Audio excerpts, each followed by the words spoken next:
Assalamu alaikum wa rahmatullah. L'un des aspects les plus beaux et les plus étonnants de la sensibilité du prophète de l'islam, c'est cette attention particulière et sincère qu'il vouait aux enfants. C'est étonnant parce qu'à cette époque, les hommes voyaient d'un mauvais œil, comme un signe de faiblesse, cette douceur que l'on peut prodiguer aux enfants. Une perte de temps, un manque d'intérêt pour les choses sérieuses de la vie. Les Arabes bédouins étaient de nature plutôt brutale et ils dévalorisaient tous ceux qui n'étaient pas symboles de force et de puissance. Voire même, comme nous le verrons, ils pouvaient éprouver de la gêne et de la haine vis-à-vis des jeunes filles. Le prophète de l'islam a révolutionné les mentalités, a bousculé les idées reçues. Il a réussi à attendrir le cœur des hommes. Il a réussi à mettre au centre des intérêts de la société la considération pour ces jeunes, pour ces enfants. Ainsi, nous le voyons, le prophète de l'islam en train de faire un sermon, faire son office le vendredi devant un public, et il remarque que ses deux petits-enfants, parce qu'il était grand-père à ce moment, ses deux petits-enfants, Al-Hassan et Al-Hussein, issus du mariage de sa fille Fatima avec son cousin Ali, ces deux petits-enfants entrent dans la mosquée, ils sont très jeunes, ils se tiennent par la main, vêtus d'une tunique rouge, et ils marchent en tombant, en se relevant, et le prophète stoppe, interrompt son discours, il descend de la chaire et il va prendre dans ses bras ses deux petits-enfants. Puis il remonte avec eux sur l'estrade et il dit « Dieu a dit vrai » lorsqu'il a dit dans son Coran que les enfants peuvent être une source de tentation. Je les ai vus, je n'ai pas pu résister. Je n'ai pas pu m'empêcher d'aller les prendre. C'était quelque chose d'extrêmement surprenant au regard de la société de l'époque. Il interrompt un discours officiel, un acte d'adoration, et il montre ses sentiments, il exprime cette affection. Et nous verrons que ce n'est pas le seul cas, mais que c'était une habitude chez lui. Le prophète de l'islam était extrêmement aimant, câlin, affectueux. On le voit à plusieurs reprises dans sa vie prendre ses propres enfants, que ce soit son fils Ibrahim, ou que ce soit sa fille qui était déjà grande, Fatima, et leur exprimer son amour, les embrasser, mais là où nous avons le plus de témoignages, c'est vis-à-vis de ses petits-enfants. Al-Hassan et Al-Hussein, qu'il avait l'habitude de prendre dans ses bras, il disait que Dieu les aime et qu'il les aime, et il prenait aussi d'autres enfants, comme Oussama ibn Zayd. Il a pu aussi prendre sa petite fille, Umama, en pleine prière. Imaginez-vous, le prophète de l'islam prend cette petite fille en pleine prière, il prie en la portant, et c'était un message clair pour tous ceux qui éprouvaient du mépris vis-à-vis des jeunes filles. On le voit également dans sa prière patienter, attendre que son petit-fils descende de son dos lorsque ce dernier se percha sur lui quand il était prosterné. Et il a dit aux gens, ce qui a fait que j'ai prolongé ma prière, c'est parce que j'avais cet enfant qui jouait, je ne voulais pas l'interrompre. Le prophète, alayhi salatu wassalam, même dans sa prière, il était sensible aux enfants. Il dit par exemple, il m'arrive parfois de me plonger dans la prière avec l'intention de rester longtemps, de réciter la parole de Dieu assez longtemps, mais j'entends les pleurs d'un enfant, de la maman d'une maman qui est dans la prière, et j'ai pitié pour la mère et pour l'enfant, et je raccourcis ma prière. Là encore, c'est la preuve que le prophète de l'islam avait un cœur très tendre et qu'il ne pouvait pas supporter la souffrance d'un enfant. Le prophète alayhi salatu wassalam jouait avec les enfants, il passait des moments d'amusement. Vous avez un compagnon qui, une fois adulte, nous livrera ce témoignage. Il a dit « Je me souviens encore, alors que j'étais très jeune, peut-être 5-6 ans, du prophète de l'islam qui avait de l'eau dans la bouche et qui m'a arrosé alors qu'il faisait ses ablutions. » Le prophète alayhi salatu wassalam était étonné parfois du manque d'amour, d'affection que certains papas ne vouaient pas, avaient vis-à-vis de leurs enfants. Ainsi, un compagnon a dit, prophète, le prophète était en train d'embrasser son petit-fils et il a dit, mais prophète, moi j'ai 10 enfants et je ne les ai jamais embrassés. Et le prophète va le regarder d'un air consterné et aussi un air de reproche en lui disant, mais que puis-je faire si Dieu a retiré de ton cœur la miséricorde? Et ceux qui ne font pas miséricorde à ceux qui sont sur terre, celui qui est au ciel n'en fera pas autant pour lui.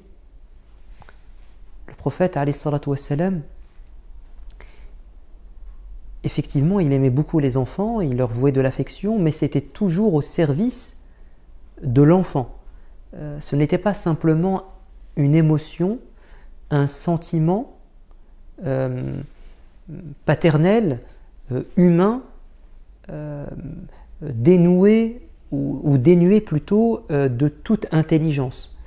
Le prophète savait mettre cette affection au service de l'avenir de l'enfant. Parce que parfois, au nom de l'amour, nous pouvons faire des erreurs. On peut faire du tort et du mal à des enfants. On peut les laisser faire tout ce qu'ils veulent sans leur mettre de limites au nom d'un amour, mais un amour qui n'est pas réfléchi.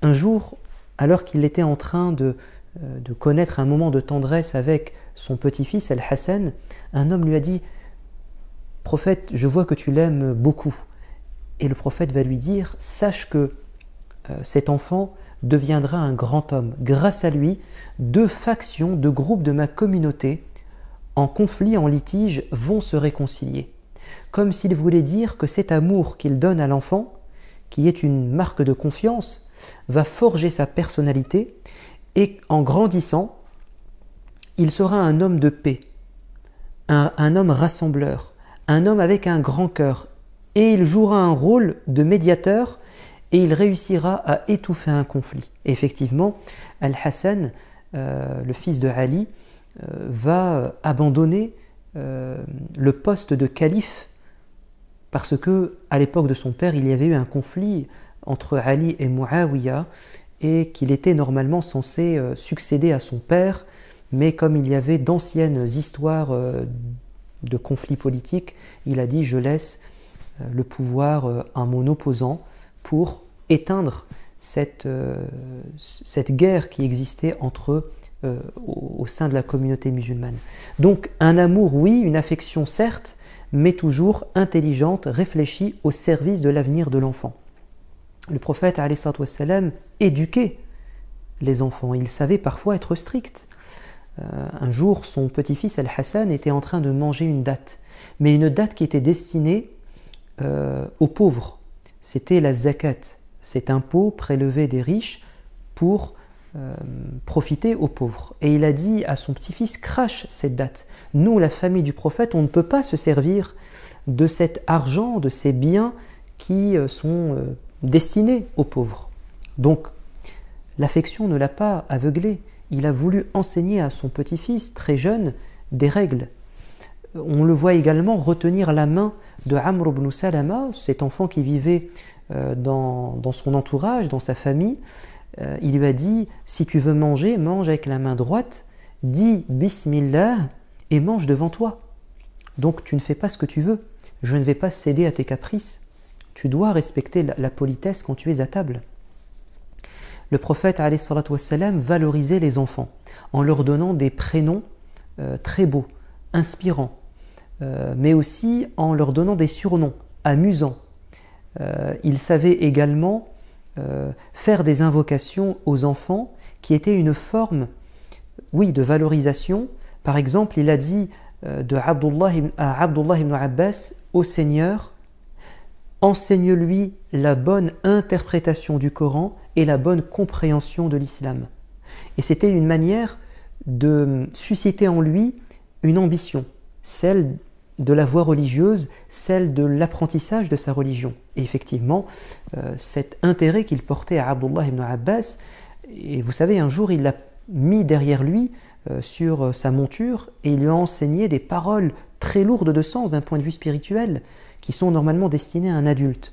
Mais ce préadolescent les a intégrés et les a même enseignés plus tard et il est devenu quelqu'un de très précoce parce qu'il a eu un éducateur qui a su faire germer en lui, développer en lui un potentiel.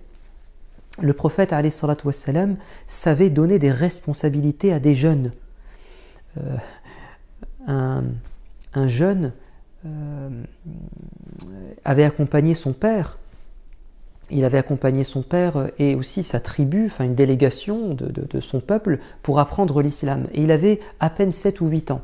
Et après le séminaire qui a pris quelques jours d'apprentissage de la religion, le prophète dira à cette délégation, votre imam, votre guide religieux dans la prière, ça sera celui qui a le plus appris de Coran. Et il se trouve que c'était ce jeune enfant qui avait 7 ou 8 ans. Et il va devenir effectivement imam.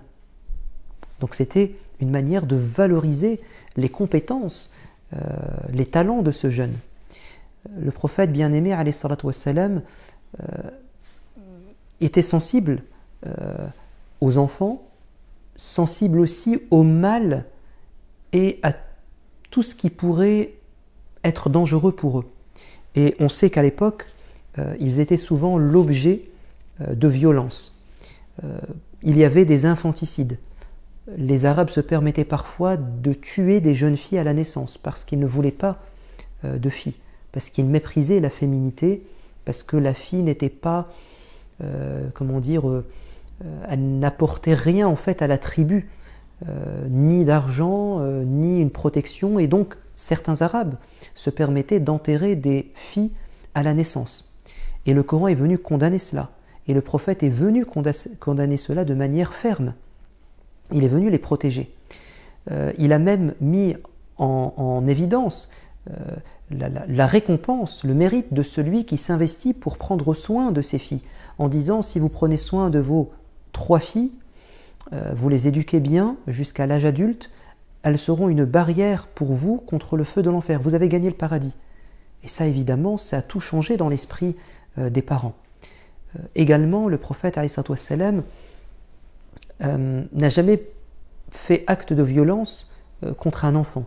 Son serviteur, Anas ibn Malik, qui est resté avec lui pendant 10 ans, de 10 à 20 ans, dit de manière très claire, le prophète n'a jamais fait preuve de violence, même verbale, à mon encontre, ou contre l'un de ses serviteurs, ou même contre l'une de ses épouses. Je ne l'ai jamais vu frapper quelqu'un.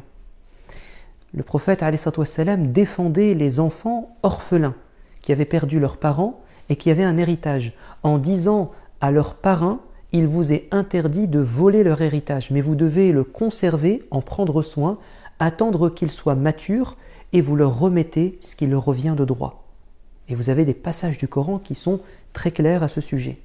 Le prophète alayhi salatu wassalam a même défendu qu'un père fasse un cadeau à l'un de ses enfants par favoritisme, subjectivement, par amour aveugle, en pénalisant les autres, parce qu'il va créer une situation de ressentiment, une situation d'injustice. Et il a dit un jour à un père qui avait l'intention de donner à l'un de ses enfants des biens et sans les donner aux autres, il a dit « Je ne serai pas témoin d'une injustice. Est-ce que tu souhaiterais que tes enfants soient au même titre bons envers toi, qu'ils soient bienfaisants de la même manière ?» Il a dit « Oui. » Et le prophète de surenchérir, alors sois bon aussi envers eux de la même manière. Voilà, c'est du bon sens. Le prophète alayhi salatu wassalam défendait les parents de manipuler les enfants et de leur mentir. Il a vu une femme dire à un enfant « Viens, je te donnerai une date ». Et il a dit à cette femme « Si tu ne lui donnes rien, ça sera comptabilisé aux yeux de Dieu comme un péché relevant du mensonge ». Le prophète alayhi salatu wassalam, était sensible aux pleurs des enfants, nous l'avions dit. Il rendait visite parfois à des enfants très jeunes qui passaient par une période de tristesse. Ainsi, il a rendu visite à Abu Umayr, le petit frère de Anas, son serviteur. Et il était chagriné par la mort de son rossignol, son petit oiseau, et le prophète est venu le consoler, il l'a pris dans ses bras. Nous retenons donc de cette présentation que le prophète avait un cœur très sensible aux enfants, sensible à la cause des enfants, à la cause de l'enfance, et il a su dans sa vie nous montrer le bon exemple. Sachons donc être bons envers les jeunes, respectueux envers les plus âgés, et je vous dis à bientôt. Wassalamu alaikum wa rahmatullah.